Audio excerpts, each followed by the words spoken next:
Good afternoon সবাইকে, আমার চ্যানেলে আপনাদেরকে স্বাগত। আজ আমি খুব সহজেই আপনাদেরকে রসমালাই তৈরি করে দেখাবো। এর জন্য আমি 500 ml দুধ নিয়েছি আর দুধটাকে খুব ভালো করে জাল করে নিয়েছি।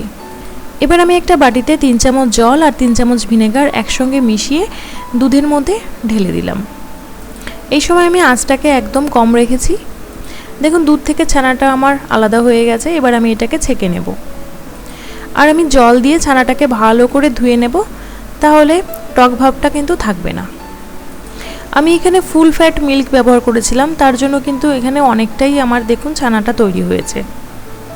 এবার আমি চেপে চেপে সমস্ত জলটাকে বের করে দেব আর একটা থালার মধ্যে ছানাটাকে নিয়ে তার মধ্যে আমি 1 চামচ মতো কর্নফ্লাওয়ার দিয়ে খুব ভালো করে মেখে নেব। ভালো করে মাখা হয়ে গেলে এবার আমি একটা হাতের তালুর সাহায্যে দেখুন এইভাবে আরেকবার একটু মেখে নেব, তাহলে মাখাটা কিন্তু খুব ভালো হবে। দেখুন একটা খুব সুন্দর ডো তৈরি করে নিয়েছি আমি। এবার আমি ছোট ছোট লেচি কেটে এইভাবে আমি একটু চ্যাপ্টা আকারে শেপ দিয়ে দেব। আপনারা চাইলে ছোট ছোট বলের আকারেও তৈরি করে নিতে পারেন। এবার আমি একটা পাতলা চিনির শিরা তৈরি করে নেব। এই পাতলা চিনির শিরার মধ্যে আপনি কিন্তু একটা এলাচ ফাটিয়ে দেবেন, তাহলে স্মেলটা খুব সুন্দর আসবে। জলের মধ্যে চিনিটা দেবার পরেই চিনিটা যখনই গলে যাবে তখনই কিন্তু সমস্ত রসমালাইগুলোকে দিয়ে দেবেন। আমি 30 মিনিট মতো রান্না করে নিয়েছি। দেখুন রসমালাইগুলো অনেকটাই বড় হয়ে গেছে। এবার আমি একটা মালাই তৈরি করে নেব। এর জন্য আমি 300 ml মতো দুধ নিয়ে নিয়েছি, তার মধ্যে আমি কেশর দিয়ে দিয়েছি আর পরিমাণ মতো চিনি দিয়ে দিয়েছি।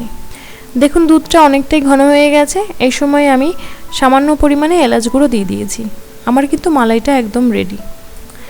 এবার আমি বাটির মধ্যে মালাইটা ঢেলে এবার যে রসমালাইটা আগে থেকে তৈরি করে রেখেছি ওটা আমি চেপে চেপে রসটা বের করে এই মালাইটার মধ্যে দিয়ে দিচ্ছি।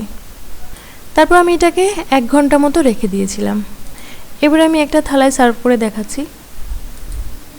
দেখুন এটা দেখতে কত সুন্দর হয়েছে, এটা কিন্তু খেতেও দুর্দান্ত হয়।